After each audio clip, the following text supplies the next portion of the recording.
A very good morning to you all my dear students.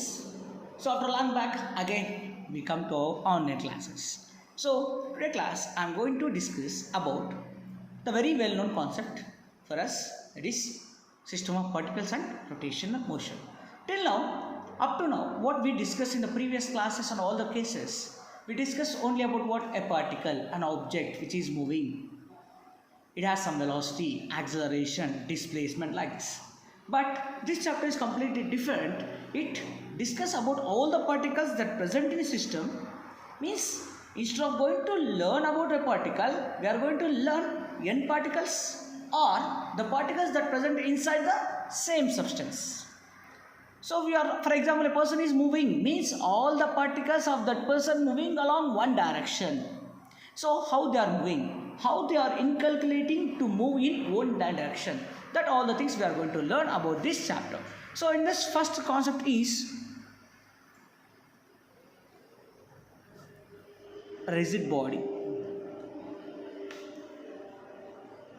The first concept is what? Rigidity. What is rigidity? Have you know the property of inertia? Yes, very well, right? What is that? It is a property of the substance which opposes change. Means a body is at rest, it remains at want to be at rest. A body is in motion, it want to be in motion. No body or no object or particle in this universe doesn't want to change without an external force. That we have discussed in the last chapter, that is laws of motion. Coming to rigid body, what is a rigid body is?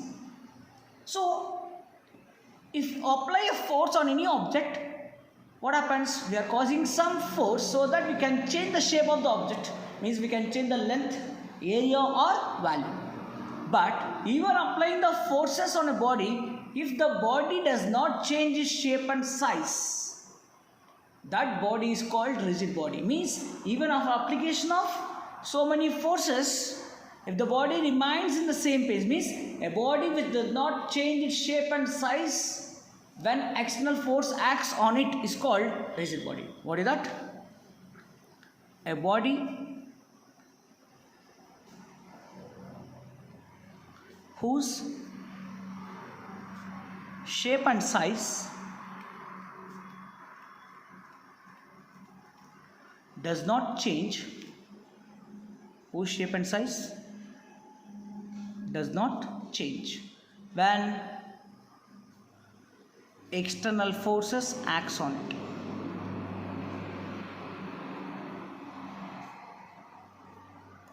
Even though any number of forces acting on it, it does not change its shape and size, then that body is called what?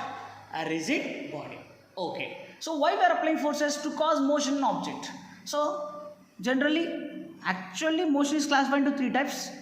In this chapter, we are restricting our concept to two types. Only two types. What are the two types are? First one is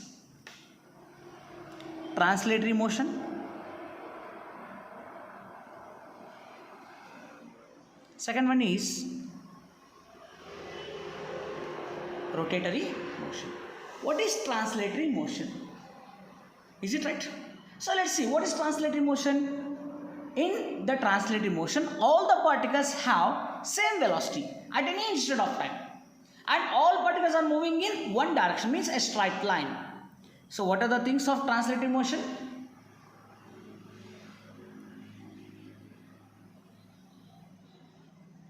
What are the things of translatory motion? In this,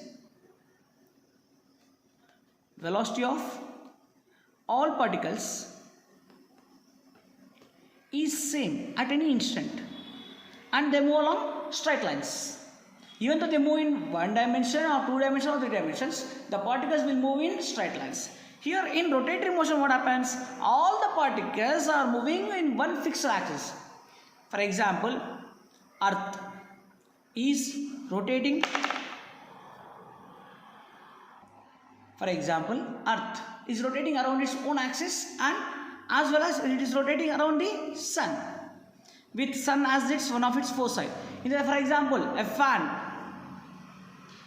So you know that in a fan, around the fixed axis the arcs are moving, right? All particles have different velocities, They are moving around one fixed axis. That is called what? Rotatory motion. So what is best example of rotatory motion? Earth rotates around itself. Earth rotated around itself. That is called what? Rotatory motion. So now let's see center of mass, the basic concept of this chapter.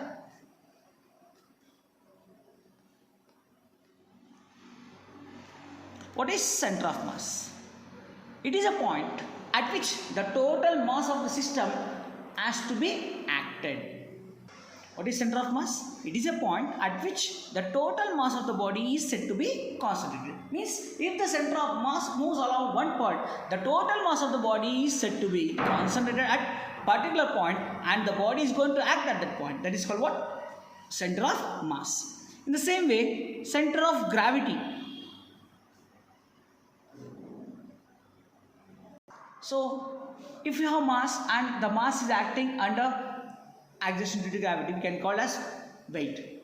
So it is a point at which the total weight of the body is said to be act. That point is called what? Center of gravity. So there is a slight difference between center of mass and center of gravity. What happens to center of mass? At this point, the total mass of the body is said to be concentrated. What about center of gravity? The total weight of the body is going to act at that point. That point is called what? Center of gravity. It may be same for some substances. It is not same for different substances. So the axis of center of mass and center of gravity, the points of center of mass and center of gravity may change according to the shape and size of the body. Both are assumed to be same but not same. Clear? Yes.